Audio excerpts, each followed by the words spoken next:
Hello बच्चों, let's read the question. Which of the reactants act as oxidant or reductant if any?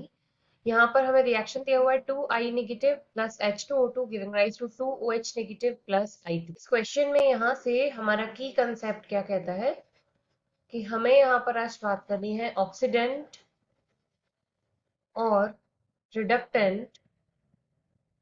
इस और की जगह हम लोग एंड ले लेते हैं क्योंकि दोनों के केस में हम बात करेंगे होता क्या है oxidant and reductant in the given reaction. अब देखो अपना ये इक्वेशन वापस हम लोग लिख लेते हैं। हमें यहाँ पर गिवन है 2I negative plus H2O2 giving rise to 2OH negative plus I2।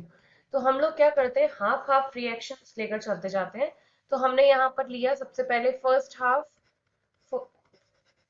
First half के केस में क्या हो रहा है यहाँ से 2I नेगेटिव किधर किस में कन्वर्ट हो रहा है I2 में। इस I नेगेटिव पर अगर हम बात करें तो यहाँ I नेगेटिव पर चार्ज कितना हमको दिख रहा है -1 और फ्री फॉर्म में एटम्स और मॉलिक्यूल्स पर चार्ज होता है 0। तो -1 to 0 जो चार्ज है वो इंक्रीज हुआ है। तो इट मीन्स यहाँ पर क्या हुआ है ये आयोडीन अपने आप में ऑक्सीडाइज हुआ है।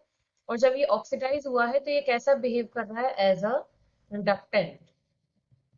अब नेक्स्ट हम लोग ले लेते हैं यहाँ से सेकेंड हाफ। तो सेकेंड हाफ में हम लोग यहाँ पर बात करेंगे H2O2 से लेकर 2OH नेगेटिव तक। पेरोक्साइड के केस में ऑक्सीजन पर ऑक्सीडेशन नंबर होता है -1। ऑक्साइड में -2, पेरोक्साइड -1 एंड सुपर ऑक्साइड -1/2। तो यहाँ पर क्या है पेरोक्साइड लिंकेज है क्योंकि दोनों ऑक्सीजन आपस में लिंक है।